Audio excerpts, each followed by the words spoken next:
UFC 276, Israel Adesanya versus Jared Cannonier. Full fight card prediction video by your truly here at Boxing MMA Picks. Zan is not here for this fight prediction card, so it is going to be Harris flying solo today. But as usual, fight by fight predictions, fight by fight breakdowns with that betting mentality specifically. We want to let you know which fights are worth the value, which fights you want to avoid, which underdog has the best shot at winning, and some parlay action towards the end of the video as well. Make sure you subscribe to the channel, make sure you hit the thumbs up, and most importantly, we want to hear from you in the comments. For this UFC 276 pay-per-view event, we have 12 fights. I know the fight card is still being rearranged as we speak, but where we last left off, I believe it was 7 fights on the prelims, 5 fights, I should say, on the main card. But let's get right to work. Let's get right to work with how the order is presented so far. Order is subject to change, and of course, just check the description for any updates in terms of the fight order. But first fight of the prelims, we have Jessica Rose Clark versus Julija Stoliarenko. Jessica Rose Clark lost to Stephanie Egger back in February. She's a solid overall fighter. I do like her style against a lot of women fighters. Pretty reliable in the stand-up. She has pretty solid striking. She cuts the ring off really well. She has good striking accuracy, pretty good striking technique as well. She uses pretty good fakes and feints to time her opponent. She does have that diversity in the stand-up, pretty good kicks specifically, and the wrestling is pretty good. 1.77 takedowns per fight. That's something that I've seen her resort a little bit more to in her most recent fights, specifically kind of locking up that body lock, looking for the trip. Takedown defense is half decent, 66% to go along with that. Julija Stoliarenko, on the other hand, she is on a 3-fight losing streak. As we see there, Alexa Davis, Julia Avila, as well as Yana Kunitskaya. So at this point, Stoliarenko's job, it may be on the line. I mean, again, she lost to Alexis Davis in her most recent fight. That was back in February. She has a bit of a brawling type of stand-up. Very little technique involved as far as I'm concerned. I've seen her land takedowns. The numbers won't quite support it. Small sample size in the UFC, of course. And also, those numbers are as low as they are because what she does often is she's going to pull guard in a lot of fights. She's going to attempt arm bars. She's going to attempt leg locks. We know that cardio with her is a little bit of a huge concern. In terms of predicting this fight, we see Tapology sitting at 88%, Jessica Rose Clark. I can definitely understand why. And we see the odds pretty close here. Jessica Rose Clark, anywhere from the minus 125 area all the way up to that sort of minus 160 area.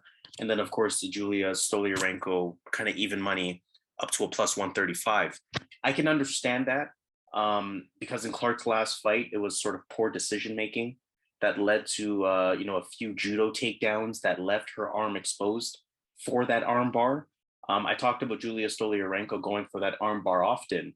She only has 10 professional wins or 9 professional wins, and 9 wins via submission. All of those wins are via armbar. So if that's something that Rose Clark got caught with in her last fight, that's something that Stoliarenko specializes in, along with the decision-making by Jessica Rose Clark that she showed in her last fight versus Stephanie Egger. It wouldn't surprise me to see Julija Stoliarenko lock up an armbar here. But I just don't think Stoliarenko's style works at this level. And I think that's why we've seen her lose to fighters that I believe are a lower level than Jessica Rose Clark. I don't believe that Alexa Davis is a better fighter than Jessica Rose Clark, as an example. Whereas, she was able to beat Julija Stoliarenko. You'd have to also think that Jessica Rose Clark learned from her last fight with the mistakes that she made. Analytically, I really like the value on Jessica Rose Clark here. Like I said, that line could get pretty close. That line could be as far as minus 160. In either instance, I really like the value there. In actuality, Jessica Rose Clark is still a fighter you can't fully trust. But I think I might be interested in including this maybe on a long parlay Let's see how they look come face off. I think the value is a little bit too good to ignore, but again, Jessica Rose Clark, she's 11-7 for a reason. That tells me she's not fully reliable, regardless of how much I like her analytically in this fight. But to make the official pick, Jessica Rose Clark is going to be my pick for the first fight of the prelims. Now let's move on to the second fight. Really good fight here. We have Brad Tavares versus Dricus du Plessis. Now for this fight, Brad Tavares, 2-fight win streak. He last competed a year ago. That was a split decision win versus Omari Akhmedov, July 2021. Pretty solid stand-up, solid boxing to go along with a pretty sharp calf kick. He shows a lot of fakes and feints. Good head movement defensively as well. Pretty knowledgeable in the clinch, not an overwhelming clinch, but he does have good head position. He has good wrist control. He only averages less than a takedown per fight, so don't necessarily expect him to take it to the mat. But again, he does have that knowledge there in those in close situations. Really good takedown defense as well, 79% on paper. But like I said, I do expect him to keep it on the feet, despite being pretty solid overall. And he's pretty solid on the feet. I like what he has to offer. Pretty reliable from that perspective. For du Plessis, 4-fight winning streak, 2-0 in the UFC. He beat Trevin Giles. Again, that was July of last year as well. They actually fought on the same card, these two fighters. 100% finish rate. That's the first thing that you want to note for him. 16 professional wins, 7 of them via KO, TKO, 9 of them via submission. So you definitely have to respect the power that he's coming with. He has that sort of kickboxing style on the feet, diversifies his shots pretty well, pretty good calf kick as well. Not really the best in terms of dealing with fighters that press forward on him, put the pressure on him. He's also someone that can sort of fall in love with fighting off of the back foot. And you always want to note how that looks in terms of the eyes of the judges.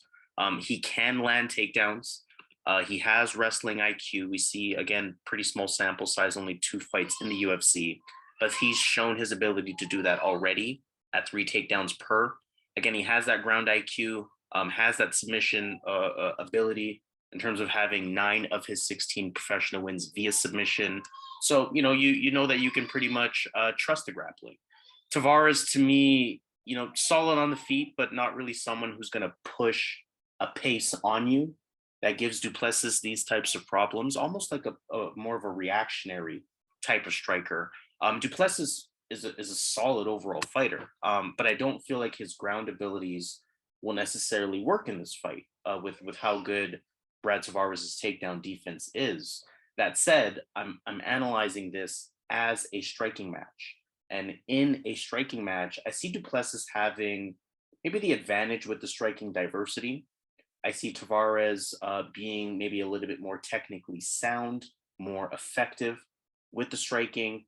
And that said, du Plessis should have the power advantage, though it's going to be interesting to see if that power advantage plays out, because we've seen Brad Tavares rock before, right? So, I'm looking at a very tough matchup here.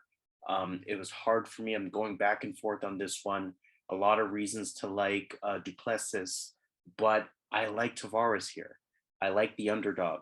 Just being a little bit more technically sound, winning the striking exchanges, avoiding the power. That's ultimately what I'm going to rely on for Brad Tavares here. I see that Tapology doesn't necessarily agree, but that is okay. My pick for the second fight of this prelim will be the underdog, Brad Tavares. Fight number 3, we have Jessica I taking on Maycee Barber. Jessica I, underdog in this one, plus 210. Maycee Barber right around that minus 260 area.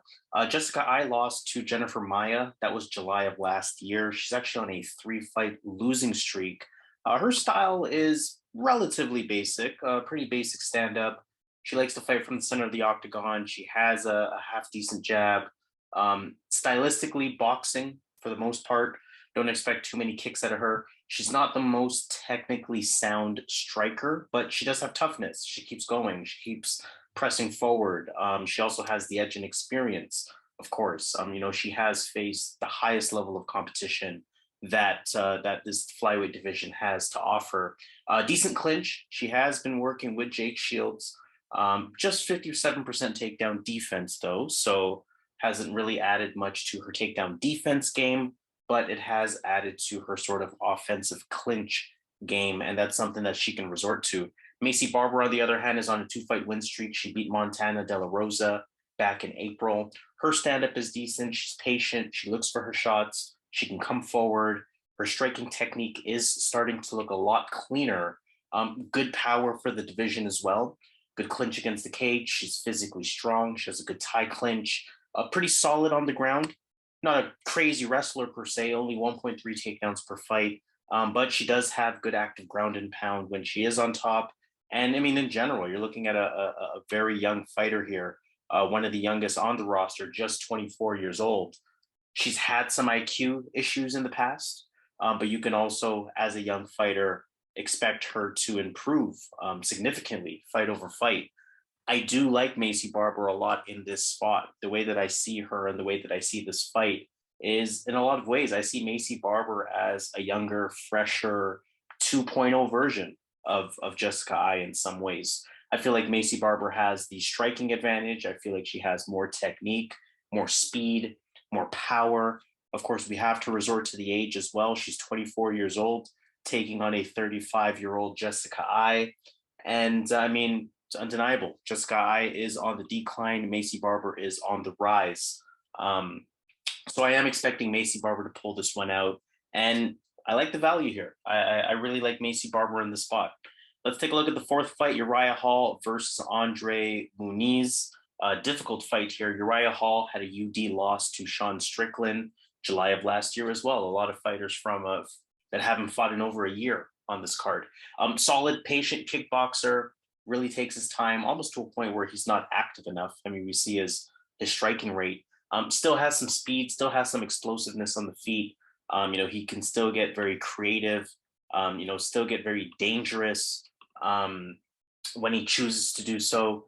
We just don't see it out of him too often at this point. And you look at his numbers in terms of his takedowns, you think half a takedown a fight, you might think to yourself, okay, that's somewhat okay, but hasn't landed a single takedown in his last 11 fights. So very much expect him to at least attempt to keep this fight on the feet, because he will be going up against André Muniz, who very much prefers the fight on the ground. André Muniz beat Eric Anders in December, 8-fight win streak now at this point, including 4-0 in the UFC. Grappler first, like I mentioned, you look at his record, 22 professional wins, 15 of them are by submission. 3 of his 4 UFC wins are also by submission. So it lets you know that he can get it done at this UFC level. On the feet, pretty bouncy, southpaw, long jab. He's not going to have a reach advantage in this one, but in general, he is a pretty long fighter. He'll throw the kicks. He'll use his length. He'll use his reach. He'll fight from distance. He's big. He's physically strong. And I mean, pretty good at landing the takedowns, to set up that superior grappling that he has. Again, relatively small sample size, only 4 UFC fights, but showing that and proving that at almost 4 takedowns per fight at 40% accuracy. Uriah Hall, if I'm looking at this fight, he's easy to overwhelm on the feet. If you are pressing forward, if you are staying active, I like to think about sort of what Sean Strickland was able to do to him. I can tell you that André Muniz is not that type of fighter. But that said, I can see André Muniz landing takedowns on Uriah Hall in very much the same way that Sean Strickland was able to. However, the difference between Muniz and Strickland is the grappling threat, of course, is a lot greater for André Muniz. Now, I'm not saying that André Muniz is going to make him tap for sure, but I am saying that there is a glaring advantage there. Whereas on the feet, I think that Uriah Hall's lack of activity is going to work against him. And there's not going to be, as a result, there's not going to be any serious threat that André Muniz faces. So more or less a stalemate on the feet, unless Uriah Hall lands that fight-changing punch. Big discrepancy in the ground game in favor of André Muniz. As a result, I'm really liking André Muniz in this spot. Now, that said, Uriah Hall is always dangerous, so I'm not going to be quick to throw André Muniz on a parlay, but I'm definitely considering him to win this fight. Let's take a look at fight number 5, Jim Miller, Donald Cerrone. a mess of a situation for Cerrone. I mean, we've seen him paired up against Joe Lozon a few times. Finally getting a fight versus Jim Miller. Let's see if this one sticks. Donald Cerrone, at this point, we've talked about him a number of times in the past couple of weeks, so I won't spend too much time. Again, he lost to Alex Morono back in May of last year. He's winless in his last 6 fights. Muay Thai kickboxer. The kicks are still going to be dangerous. Still going to lack head movement. Still going to be very hittable. Still going to show a suspect chin, especially lately. Cerrone, I mean, unfortunately, you have to say he's just a shell of himself. Jim Miller, on the other hand, I mean, you're looking at 2 fighters who are pretty up there in age. But that said, Jim Miller is on a 2-fight win streak. He beat Nicholas Mota back in February. Good wrestler, good grappler. Those are definitely his specialties. He's a southpaw on the feet, serviceable stand-up, although probably not the best footwork. On the feet, he is willing to engage. His striking is starting to look cleaner. His in and out movement is starting to look cleaner. His footwork is starting to look a little bit improved. He used the calf kick regularly. His left straight is probably his best punch. And I mean, we do have to respect his power, right? You look at his last 2 fights. Nicholas Mota, right hook to ground strikes. And then you look at Eric Gonzalez, overhand left, again, KO, TKO. So definitely have to still respect his power at 38 years old. He definitely still has it. You look at his takedown game. I mentioned his grappling, his wrestling. Those are sort of his strengths. 1.6 takedown per fight, 43% accuracy. Nothing overwhelming per se. But again, he very much has those strengths to resort to. Ultimately, I'm seeing too many advantages on the side of Jim Miller.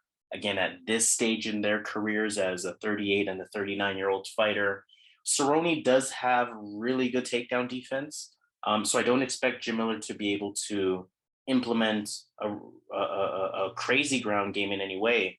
But even on the feet, like I said, Jim Miller has shown me more toughness to this point in his career, more of a game plan with the calf kicks. He's shown me improvements in his last few fights. He's still showing me power, especially versus Cerrone's potential suspect chin.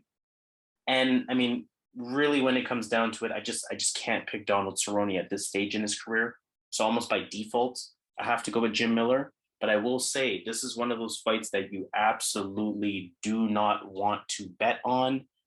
Jim Miller is too steep. Cerrone is not worth the underdog. Just completely stay away from this one. But I do still have to make a pick for the channel, and that pick is going to be Jim Miller. Let's move on to fight number 6. We have Ian Garry versus Gabe Green. Ian Garry, of course, the undefeated prospect. He had a unanimous decision win over Darian Weeks. That was back in April to remain undefeated. Look for him to have quick hands, decent movement, good long jab. We see he's going to have 1.5 inches in reach, more about 4 or 5 inches in terms of his height. He does fight off the back foot quite a bit, but he has good footwork to go along with it. A bit of a stick and move type of style, sharp combinations, good punch IQ, good counter puncher. He has some pop as well. I mentioned his 9 wins, 5 of them are via KO, TKO. He's also shown me a pretty good takedown defense in his 2 UFC fights so far. He trains at Sanford MMA, so you have to assume that he has worked with some pretty solid wrestlers to be able to fight those takedowns. Very much a striker, but again, good to know that he has the IQ to keep the fights on the feet. Gabe Green, on the other hand, 2-fight win streak. He beat Johan Lainez. That was back in April. Gabe Green's a pretty active striker, good boxing, some kickboxing, throws combinations, decent double jab, decent active calf kick as well. He's going to throw a pretty decent pace at you, a pretty consistent pace. Again, we see that striking rate sort of up there. He tends to maintain that throughout the entire fight. Look for him to switch stance as well.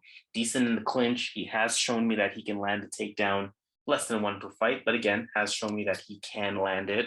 He's also shown me some grappling IQ, some submission attempts. So that tells me he's not clueless should the fight go to the ground. Good close fight here. Good close fight for sure. Both guys do prefer to keep the fight on the feet, so that is important to note. This will be a striking match, at least the way that I anticipate it. Green's activity could definitely give Ian Garry some problems, but I actually see Ian Garry using that to his advantage. using that activity from Gabe Green, using the fact that Gabe Green likes to continue to come forward. And I can see Ian Garry using that to pick his shots, to find his counterpunching opportunities. I think Ian Garry is sharper. I think he's more technically sound, although I'm not all the way sold on Ian Garry as, the next it thing in the UFC. I think that he can still very much put on a showcase performance here. Gabe Green is the type of opponent to give him the ability to put on a showcase performance. And on a pay-per-view card, someone like Israel Adesanya as the main event, I can see Ian Garry trying to make some noise, trying to steal some shine, and really put on a performance here for this prelim card. So I'm looking at Ian Garry. I feel pretty good about it. The odds are not too steep in his favor, -175. So I am looking at that. I am considering some parlay play on that. Again, I think Ian Garry has an opponent where he can make that showcase, and I think he gets that done. Let's move on to the 7th fight of the prelims. We're looking at Robbie Lawler versus Bryan Barberena. Now, I believe this match was moved on to the main card, has not been officially reflected yet in terms of the fight order. So if it ends up that way, just again, check the description of this video. It will be reordered accordingly. But nonetheless, let's take a look at these two fighters. Robbie Lawler, of course, we know that he beat Nick Diaz. That fight was in September. He's someone who's going to keep the fight standing. He likes the fight coming forward. Offensively, his striking is pretty diverse. Defensively, maybe not the best. Finds himself in a lot of back and forth activity, a lot of war of attrition type of situations. Has a lot of toughness, has a lot of heart, and he'll keep going. Whether he's tired, whether he's hurt. We've seen him rocked before, but of his 15 losses that he has, which is way too many, only 2 of them are via KO, TKO. So that tells me that he's not going to quit. Going up against Bryan Barberena, we can very much say the same things about him. Split decision win over Matt Brown. That was back in March. He's introduced as a striker. He's a southpaw on the feet. You're going to see a lot of in and out movement out of Bryan Barberena, a lot of fake jabs to look to set up that left hand. More toughness than skill in my eyes. I wouldn't necessarily call him a high-level striker at all. He's a little bit one-dimensional as well. Suspect takedown defense, although that probably won't matter in this fight. Interesting to see a southpaw versus southpaw for this fight. I do expect Robbie Lawler to be the fighter coming forward. I see this as being a close fight, very close fight, similar to Bryan Barberena's last fight versus Matt Brown. Definitely split decision type of fight. So right away, I can tell you, stay away from this one from a betting perspective. There's not one person that you want to bet on. There's not, it's paying roughly even money on each side. And I don't think there's a legitimate case you can make for either of these fighters with any level of confidence. That said, I want to side with Robbie Lawler. I think of him being as the aggressor, more times than not. I think that'll tip the fight in his favor, especially with the way that UFC judging has been lately. I think about Josh Emmett versus Calvin Kattar, for example, and not even to compare the fighter, but maybe to compare the style. Lawler could be the one coming forward, and even if Bryan Barberena is effectively the better striker for the day, the fact that Lawler is coming forward could tip the fight in his favor. I see it going in that way. I can see Robbie Lawler getting his second win, trying to build some momentum. Then perhaps UFC using Robbie Lawler's name as a bit of a gatekeeper going forward. But we'll see. I think Robbie Lawler pulls this one out. But again, very close fight. I have zero interest in betting on this one. Final fight of the prelims, Brad Riddell, Jalin Turner. Great lightweight fight here. Brad Riddell lost to Rafael Fiziev back in December. Riddell, striker, right? City Kickboxing product. So you already know what that gym is about. Quick jab, good tight combinations, good tight hooks. He's a methodical striker. So you're not going to see him push the pace per se. Good counter striker as well, good combinations. He has a nasty leg kick as well. The thing with Brad Riddell is that he's going to fight off that back foot often. He's going to allow you to lead the dance, so to speak. We also see him get taken down. On the ground, he kind of accepts that bottom position, but he's also able to land takedowns in his own right. We see his takedown numbers there at almost 2 takedowns per fight. Going up against Jalin Turner, who is, of course, a really good-looking prospect, especially as of late. He's on a 4-fight win streak, and in his most recent fight, he beat Jamie Mullarkey. That was back in March. Very tall southpaw here. He's going to have 8 inches in height, 4 inches or 6 inches, I should say, in reach for this fight. So definitely some physical advantages. He's a long striker. He's a clean striker, quick hands, quick combinations. He diversifies his striking approach. Very dynamic striker as well. He's just a good talent. He's methodical. He's a bit more of a technical kickboxer than anything else. Likes to come forward, likes to march the opponents down a bit, but he is patient. He's very calculated as a striker. And in terms of takedowns, he can resort to a little bit of that as well. He lands just over a takedown per fight, but sort of more impressively, 80% accuracy. So it looks like he has improved a lot with his wrestling, with his top control as well. And he's going to pair that up with some pretty solid takedown defense, sitting at 76% on paper. Very tough fight here because I would say Brad Riddell is probably the more known name. Brad Riddell might just prove that there's levels to this, right? City kickboxing product, training with the right people, high-level striker. He might just show that there are levels to this, but I really like Jalin Turner's physical advantages here. Again, 8 inches in height, again, 6 inches in reach. When I think about stylistically as Jalin Turner presses forward while Brad Riddell fights off of that back leg, I really think that can favor Jalin Turner. Gut pick type of fight though, right? There are legitimate reasons to bet on either side of this. And I think you can make the case for either fighter. I think there's great value for either fighter. So in a lot of ways, this has to be a little bit more of a gut pick. This has to be a little bit more of a maybe one-off bet as opposed to including this in any kind of parlay action.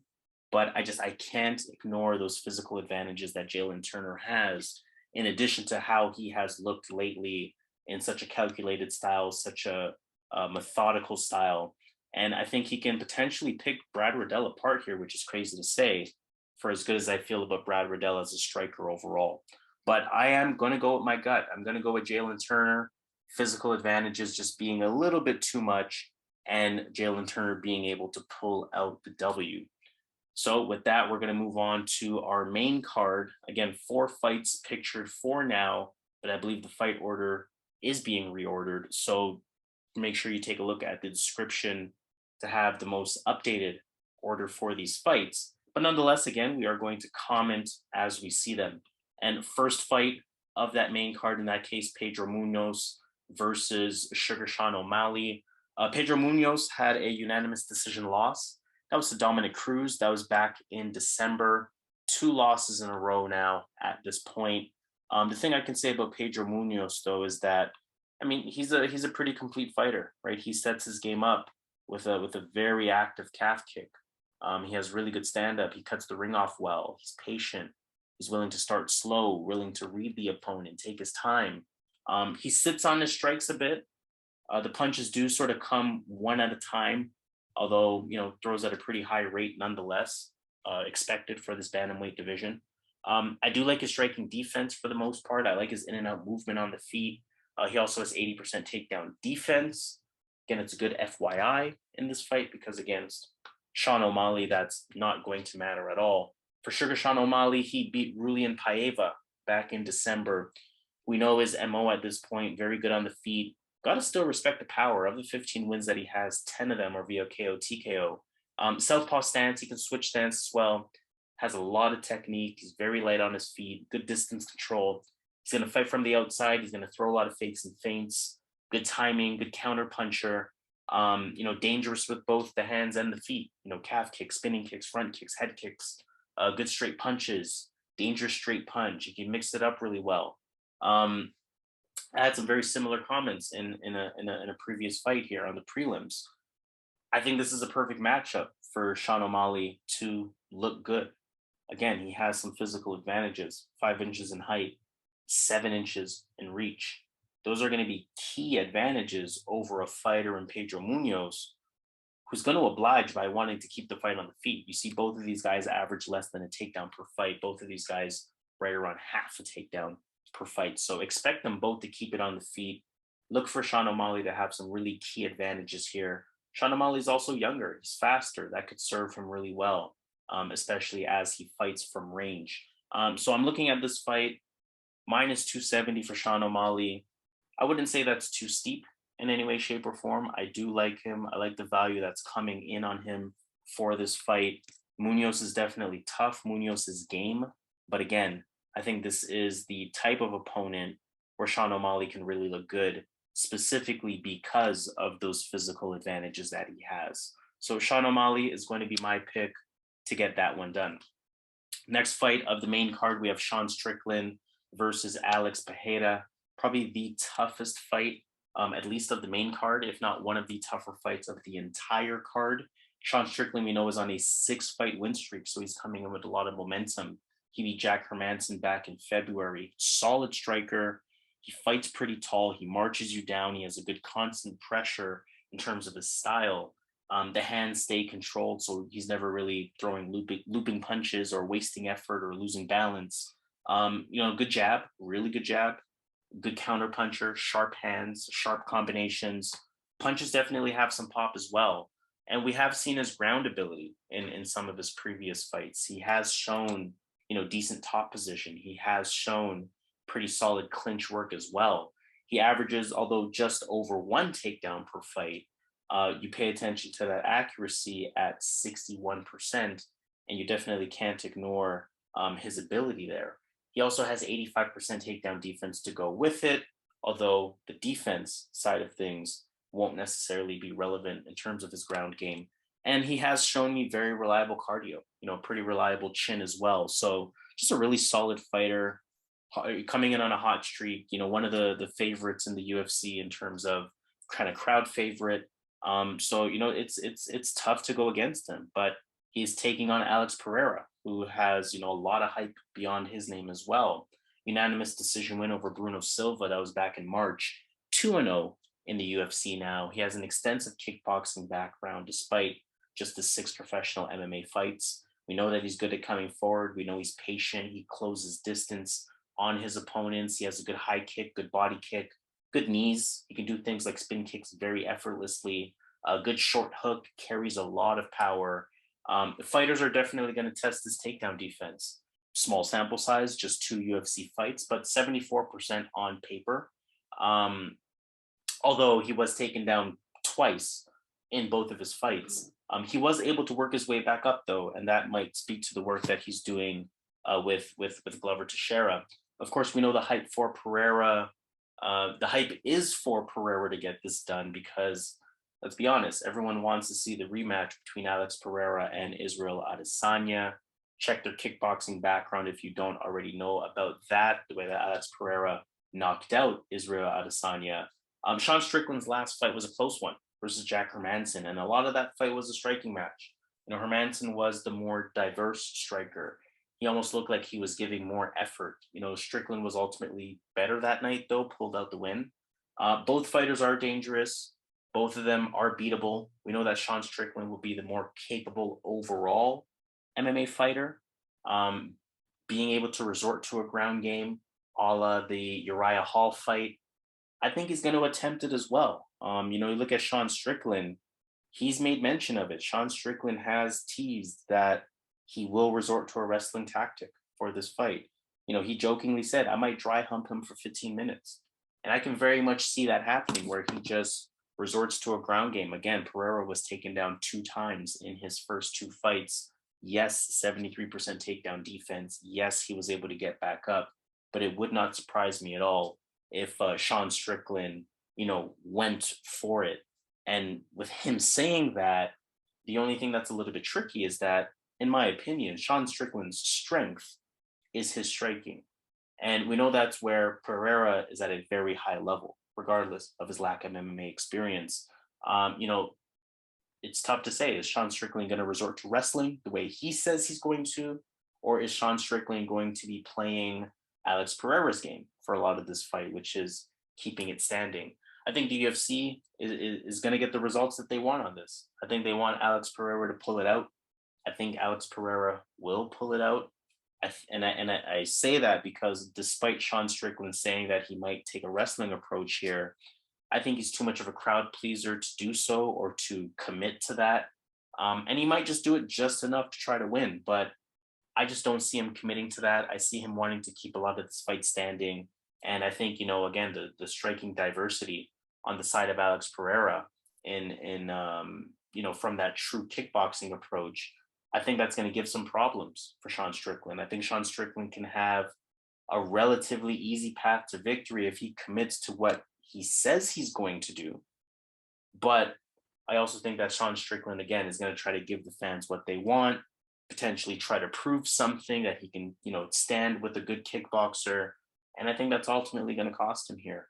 Now, don't get me wrong. Great value on Sean Strickland. He's the better overall MMA fighter. He has the experience, 28 professional fights. He has a clear path to victory. He says he's going to use that path to victory. But again, a little bit of a gut check here. My gut says that it's going to stand more than it should.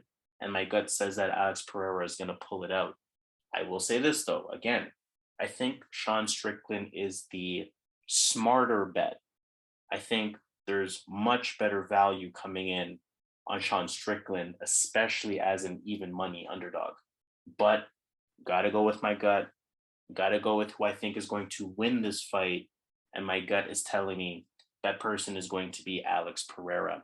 So I think he gets it done. Let's see what happens in that one. That's definitely a fight of the night potential. Let's move on to our co-main event of the evening. And we have the trilogy, Alexander Volkanovski versus Max Holloway.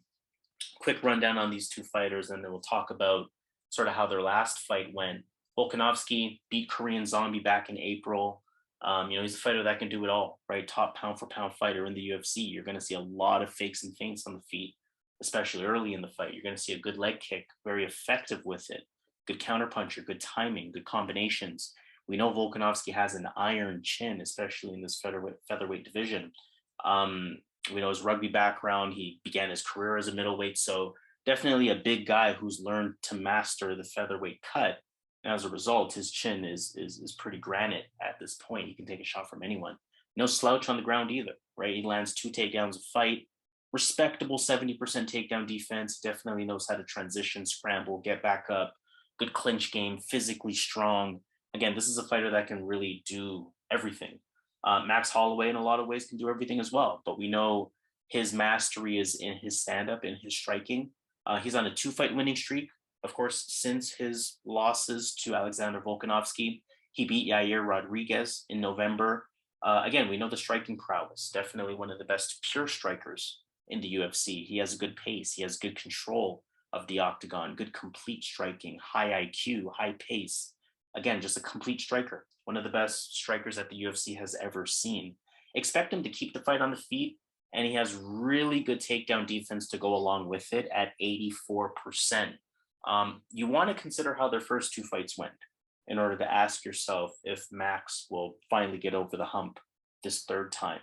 I think the theme with these two is that they're closely contested on the feet, and you're looking at a slight advantage for Alexander Volkanovski in terms of being able to attempt and land takedowns. When you rewatch their first 2 fights, it's not hard to like Volkanovski again to win this fight. I mean, he knows how to match Max Holloway's pace. He knows how to, effectively fight from the outside of Holloway's range. He knows how to close distance effectively on Max Holloway and implement a very effective calf kick. And again, if I look at that second fight specifically, he landed 3 takedowns, albeit Max Holloway was able to get right back up each time. He was still able to land it. So that's something that you want to pay attention to. It's also hard not to like Max Holloway's chances this time around to make the right adjustments. If you watch that second fight, he was winning the striking exchanges. His offense looked a little bit more effective. You could argue he won that fight. He dropped Volkanovski twice, once in round 1, once in round 2. Took a lot less damage on those legs. The calf kick for Volkanovski was a problem for Max Holloway in that first fight. his control of the octagon was better, and he was definitely implementing a calf kick approach of his own. Like I said, I thought Holloway won the second fight, but what concerns me a bit for the third fight, a little bit of recency bias. Max Holloway, to me, did not look fantastic defensively against Yair Rodriguez, whereas Alexander Volkanovski looked fantastic offensively versus Korean Zombie. Now, very much different types of fighters, though, so I don't want to think too much about that impacting this fight. Max, to me, still looked great offensively in that Yair Rodriguez fight, and I think he's going to make the according adjustments to pull this one out. Fighting Volkanovski a third time, looking better in that second fight, and a good amount of time since that fight happened, 2 years. Volkanovski, to me, has pretty much looked the same, and that's no slouch. He's a champion. And I mean, that narrowly won him the fights against Max Holloway, whereas I think there are key changes that Max Holloway can make in this third fight to pull through. I'm going to trust Max Holloway to have made those adjustments, but I want to give this very fair warning here. I think I picked Max Holloway in both of their previous fights and lost those. So I want you to pay attention to that one. This pick for Max Holloway, it may very well be a Joanna Jędrzejczyk versus Zhang Weili type of pick where I thought, you know what, I trust Joanna to make the necessary adjustments, and then Zhang Weili comes out and crushes her.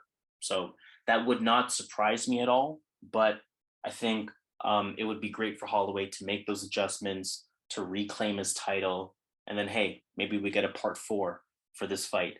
So again, a little bit of a gut check as well. Also because Max Holloway is as big of an underdog as he is, right around that plus 170 mark, I'm sure that might stray to plus 200 at some point in time. But just for those reasons and what I feel maybe is a 55-45 fight in either direction, Vegas logic says I kind of have to go with the underdog on that one. So Max Holloway is going to be my pick for the co-main event to retain or to get a new featherweight champion. Let's move on now to our main event of the evening. We're looking at Israel Adesanya versus Jared Cannonier. Adesanya last fought in February. He beat Robert Whittaker at that time. We know who he is at this point. Masterful striker, distance control, pace, combinations, just the ability to draw opponents in, pick opponents apart with the striking. We know that his takedown defense has proven to be good in this middleweight division, 77% takedown defense overall throughout 12 UFC fights. That said, both Marvin Vettori and Robert Whittaker, which were his last 2 fights, were able to land 4 takedowns each. So something to really watch. Jared Cannonier last fought in February as well. I believe that was on the same card. He beat Derek Brunson. He's a switch stance fighter. Good striking, good hands, sharp, patient, good kicks, good intentional uses of his calf kicks specifically. Pretty efficient striker, not going to really swing wildly. He's not going to waste shots. He has good head movement. He has solid striking defense. We know the power is there. 9 of his 15 wins are via KO, TKO. Fights from the center of the octagon, and we know he's physically strong. I mean, this is someone who used to be a heavyweight and a light heavyweight, now comfortably making middleweight, making the middleweight weight class, I should say. This fight stays on the feet, though, right? We look at the takedown numbers. Israel Adesanya does not land takedowns.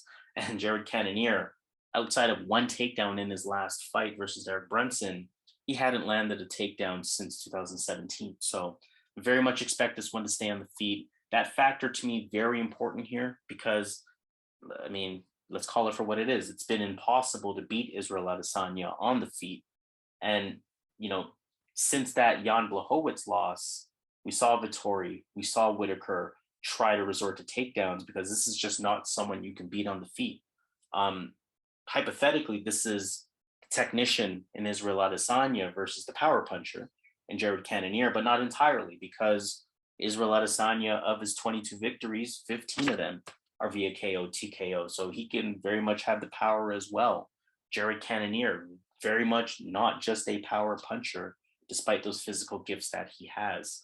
But this fight, however, I would describe it just to make the conclusion of it really quick here, because I don't think it requires much analysis.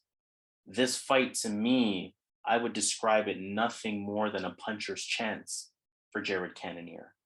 We saw what Robert Whitaker was able to do technically versus Cannonier in that same sort of quote unquote technician versus power puncher dynamic.